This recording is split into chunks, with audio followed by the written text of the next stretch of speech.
السلام علیکم دوستو. ترگت علیب ماقبل سلطنت عثمانیہ کے غازی تھے. وہ 1200 عیسوی میں پیدا ہوئے. وہ ارطغرل کے سچے دوست، ساتھی اور ہمدرد تھے. ارطغرل کی وفات کے بعد ترگت علیب سلطنت عثمانیہ کے بانی عثمان اول کے بھی وفادار رہے اور حکومت میں ان کے معاون تھے. انہوں نے 125 برس کی لمبی عمر پائی اور آخر وقت تک میدان جنگ میں سرگرم رہے. 55 میں منگولوں نے ان کے والدین کو شہید کر دیا تھا. ان کا ہتھیار ان کا مشہور کلہاڑا تھا اور وہ واحد جنگجو ہیں جنہوں نے تیغ و سنا تلواروں کے بجائے کلہاڑے کو اپنا ہتھیار بنایا. ان کا مقبرہ ترگت علیب گاؤں اینیگول ترکی کی قبرستان میں واقع ہے.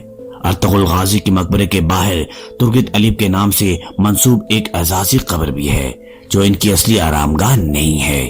سلطنت عثمانیہ کے پہلے چیف آف آرمی سٹاف جس نے 99 سال کی عمر میں سلطنت کا پہلا شہر انازول فتح کیا. سلطنت کی 4 نسلوں کے ساتھ مل کر جنگیں لڑی. ارطغرل کا سب سے وفادار سپوت جس نے ارطغرل کی موت کے بعد اس کے بیٹے اور پوتے کا بھی ساتھ دیا. جنگ میں تلوار کی جگہ کلہاڑیوں کا استعمال کرتے تھے. زندگی میں 7 کلہاڑیاں استعمال کی جو آج استنبول کے ملٹری عجائب گھر میں موجود ہیں. 125 سال کی عمر میں ایک قلعے کو فتح کرتے وقت اس حالت میں شہید ہوئے کہ کلہاڑی ان کے ہاتھ میں تھی اور سینے سے خون بہہ بہہ کر ریتلی زمین کو سیراب کر رہا تھا. ترگت کا ہتھیار ان کا کلہاڑا تھا جو اب ترک عجائب گھر کی زینت ہے. کلہاڑا 92 سینٹی میٹر طویل تھا اور 1650 گرام وزنی تھا. بسری اسٹیل سے بنا یہ کلہاڑا 2 دھاری تھا. دستے میں چمڑا لگا ہوا تھا. ان کا کلہاڑا مشرق و مغرب میں اب تک کا سب سے مضبوط کلہاڑا مانا جاتا ہے.